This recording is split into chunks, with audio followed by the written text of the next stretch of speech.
नमस्कार दोस्तों, आपका समाचार अपना देश के इस क्राइम एपिसोड में स्वागत है। हर क्राइम के पीछे होता है कोई ना कोई गुनहगार जो आखिरकार पकड़ा जाता है। आज की कहानी है देश की राजधानी दिल्ली से।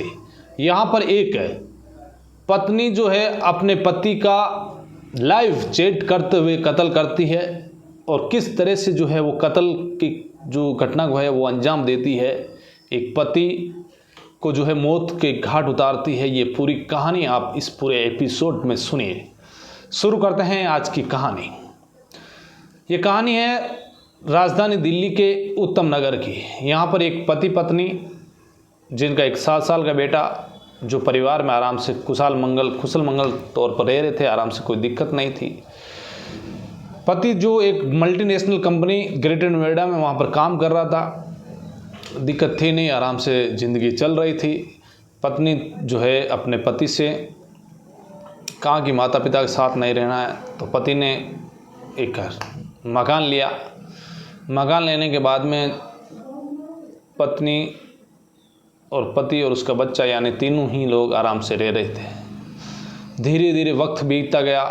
इधर जो है करण, जिसका नाम जो मल्टीनेशनल कंपनी में काम करता, इधर जो सुष्मिता नाम की औरत उसकी वो घर पर रहती।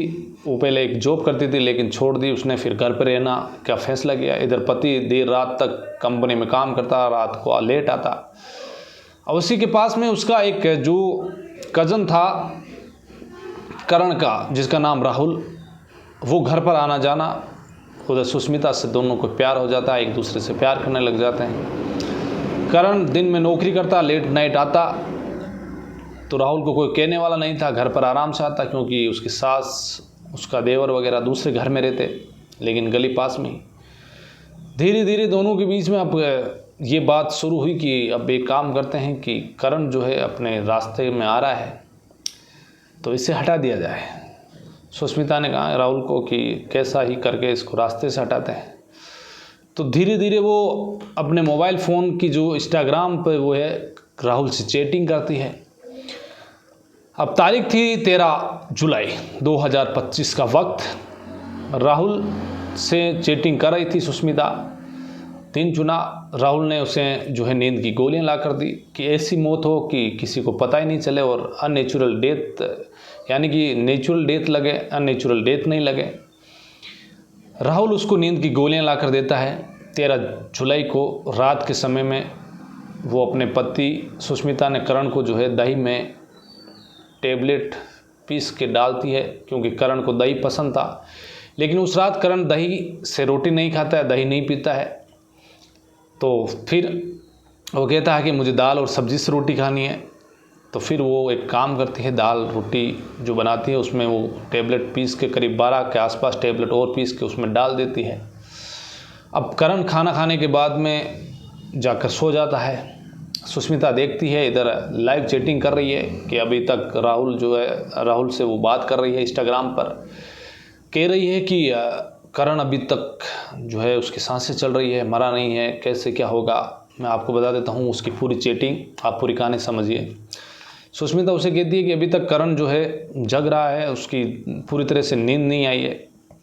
धीरे धीरे वो बेहोश हो जाता है। ये सारी बातें करते हैं राहुल और सुष्मिता। फिर राहुल को कहती है कि अब क्या किया जाए, करण जो है अभी हिल रहा है, तो पूरी तरह से सोया नहीं है, यानी उसकी मौत नहीं हुई है। वो जाकर देखती भी है, हिलाती है, लेकिन उसकी सांसें चल रही है। तो वो राहुल से पूछती है अब क्या किया जाए। तो राहुल कहता है ये काम करो, कुछ टेबलेट और बची है तो ये दे दो। लेकिन वो कहती है कि नींद में है तो उसे अब कैसे दी जाए, क्योंकि नींद में वो पानी घिट नहीं सकता है। टेबलेट जो मुंह में देगा तो वो मतलब मुंह में जाएगी नहीं टेबलेट, तो अब क्या किया जाए। तो राहुल ने कहा एक काम करो, उसे शॉक दे दो, यानी कि करंट के झटके दे के मार दो, इससे भी पता नहीं चलेगा। तो उसने कहा कैसे, क्योंकि कुछ भी करो। तो वो कहती है कि चलो एक काम करती हूँ, जो तार हैं वो है मेरे पास में, और उसकी जो है बॉडी पर टेप लगा के तार चेप देती हूँ और फिर उसके झटके देती हूँ, जिससे कि उसकी मौत हो जाएगी, कोई पता भी नहीं चलेगा। राहुल कहता है चलो एक काम करो, तुम ये काम कर लो। फिर वो सुष्मिता जो है करण के शरीर पर तार लगाती है, उन्हें टेप से चेपती है। एक तो तार उसके सर पे लगाती है, एक सीने पे लगाती है, और फिर वो लाइट में उसके वायर डाल देती है। कुछ ही मिनटों के बाद में करण की मौत हो जाती है। इधर वो कहती है कि मुझे अब नींद आ रही है, तो राहुल कहता है चलो ठीक है, काम हो गया है। तो दोनों वापस जो है, करण की मौत हो चुकी है, सुष्मिता सो गई। सुबह करीब 9 बजे वो उठती हैं और देखती हैं कि अब करण मर चुका है। तो वो भागी भागी अपने सास देवर के पास जाती है और कहती है कि करण जो है उठ नहीं रहा है, चारपाई पर लेटा हुआ है। घर की सास देवर भाग कर आते हैं, उसकी बहन आती है, देखती है कि करण को अस्पताल लेकर जाते हैं। अस्पताल वाले उसे मृत घोषित कर देते हैं, लेकिन वो देखते हैं कि उसके सीने पर और सर पर जो है एक टेप चिपकी हुई है, नॉर्मल छोटी छोटी जो टेप आती है। तो वो घर वालों को नज़र नहीं आई, लेकिन डॉक्टर को नज़र आई। तो उन्होंने कहा कि ये अननेचुरल डेथ है, कहीं ना कहीं कोई मौत का मामला हो सकता है। वो पुलिस को फ़ोन कर देते हैं। पुलिस मौके पर पहुंच जाती है। इधर राहुल, सुष्मिता, सब घर वाले वहीं रहते हैं। इधर सुष्मिता रो रही है। घर वाले भी उसके रोने पर ये कहते हैं कि देखो कि दुखों का पार टूटा है। सुष्मिता का भी एक 7 साल का बच्चा भी है। घर वाले जो है डॉक्टर कहते हैं कि इसका पोस्टमार्टम करेंगे, पुलिस में जो है मामला दर्ज करेंगे, इसके अननेचुरल डेथ है। घर वाले कहते कोई नहीं, ऐसा कोई है नहीं कि मैटर जो सुष्मिता आ रही, दोनों प्रेम से रह रहे थे, कोई घर में किसी से झगड़ा नहीं। तो हम पोस्टमार्टम नहीं कराना चाहते हैं। तो लेकिन डॉक्टर अड़ जाते हैं। इधर घर वाले भी कहते हैं कि हम पोस्टमार्टम नहीं कराना चाहते हैं, क्यों राहुल और सुष्मिता यही चाह रहे थे कि पोस्टमार्टम नहीं हो, लेकिन फिर किसी बड़े बुजुर्ग ने कहा कि नहीं पोस्टमार्टम कराओ। तो इधर पोस्टमार्टम होता है और 14 जुलाई को जो है इन्हें दिन में डेड बॉडी सौंप दी जाती है। डेड बॉडी घर पर आती है। विधि विधान से उसे जो है शमशान घाट में अंतिम संस्कार किया जाता है। अब घर वाले जो है अब अंतिम संस्कार करके उसके भाई वगैरह सब आते हैं। इधर आने के बाद में जो है घर पर सब स्नान करते हैं और गंगा जल छिड़कते हैं। ये एक प्रथा है, धार्मिक रीति रिवाज है। तो कुणाल जो उसका भाई है करण का, वो स्नान करता है। इधर जो राहुल है वो स्नान करने के लिए जैसे ही उसके घर जाता है बाथरूम में, उससे पहले वो अपना मोबाइल फ़ोन और पर्स रख देता है बाहर और अंदर बाथरूम में स्नान करने के लिए जो है वॉशरूम में, वो बाथरूम में जाता है, स्नान घर में जाता है। तो जाकर और स्नान करता है। लेकिन जब कुणाल देखता है कि राहुल का मोबाइल फ़ोन और पर्स पड़ा है, तो वो उठाता है, देखता है। देखते ही उसकी जो है स्क्रीन अनलॉक पर जाता है, तो इंस्टाग्राम की जो चैटिंग है वो सामने ही नज़र आ जाती है। अब इंस्टाग्राम की चैटिंग सामने नज़र आती है तो वो देखता है कि उसमें सुष्मिता और राहुल की चैटिंग नज़र आती है। वो पढ़ता है। पढ़ते ही उसके दिमाग में जो है एक बात उपजी कि ये क्या हो रहा है। 13 जुलाई की रात की वो चैटिंग जिसमें राहुल कह रहा करंट दे दो, इसे सुष्मिता कह रही नींद की गोलियां दे दी, अब उसकी मौत हो चुकी है। ये पूरी बातें उसने पढ़ने के बाद में वो सीधा भागा अपनी माँ और बहन के पास पहुंचा और उसने बताया। इससे पहले फिर इसने जो है एक मोबाइल फ़ोन से जो चैटिंग थी उसकी पूरी वीडियो बनाई। वीडियो बनाने के बाद में अब सीधे वो भागकर पुलिस स्टेशन पहुंचते हैं। अब पुलिस स्टेशन में जाकर और पुलिस वालों को कहते हैं कि देखो ये चैटिंग है और मेरा भाई का जो है मर्डर किया गया है और उसकी पत्नी सुष्मिता और राहुल ने ही मिलकर जो है मर्डर किया है।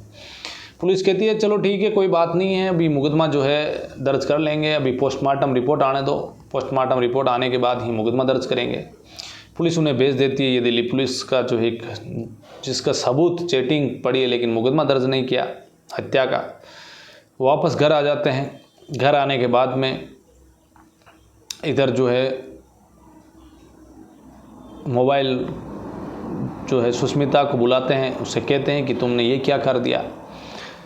उसकी माँ और उसका देवर वगैरह सब वहीं खड़े। उसने सुष्मिता से कहा कि तुमने ये क्या कर दिया, जो है तूने अपने ही पति की हत्या कर दी, आखिरकार ऐसा क्यों। तो उसने कहा कि मेरा जो है करण था वो मुझे मारता था, पीटता था, लड़ाई करता था रोज़ और समय नहीं देता था, इस वजह से मैं परेशान हो गई।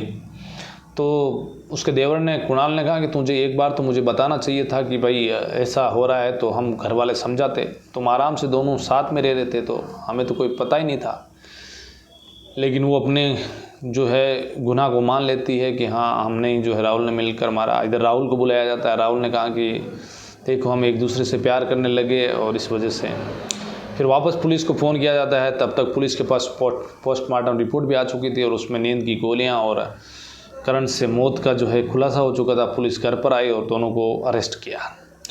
अरेस्ट करने के बाद दोनों से पूछताछ की गई पुलिस ने। तो राहुल ने बताया कि सुष्मिता ने कहा कि जो करण है वो समय पर घर नहीं आता है, बाहर रहता है, टाइम नहीं दे पाता है और हम एक दूसरे से प्यार करने लगे।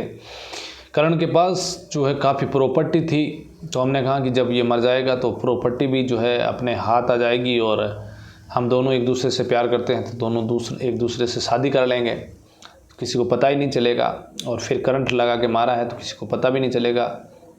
हमने ये साजिश रची थी, लेकिन आखिरकार एक रिश्ता जिसने अपनी जो है पति को किस तरह से मौत के घाट उतारा, एक जो कज़न यानी कि देवर लगता है, जिसको भाई, करण का भाई था, चाचा का लड़का था ये राहुल, जिसने अपनी भाभी से प्यार किया और फिर किस तरह से मारा। इससे बढ़िया कि दोनों भाग जाते, कहीं दूसरी जगह चले जाते, लेकिन मौत के घाट तो नहीं उतारते, करण की जान बच जाती। लेकिन आजकल के समय में जिस तरह से देश में पति पत्नियों को मार रहे हैं, पति अपने जो है पत्नियों की हत्या कर रहे हैं, इधर पत्नियां अपने पति की हत्या कर रही है। अभी हाल ही में आपको बता देता हूं कि सिरसा में एक जिस तरह से जो निकी का उसके पति ने किस तरह से जो है दहेज को लेकर उसकी हत्या की थी, वाकई में जब वीडियो देखा तो झकझोर हो गए हम खुद ही।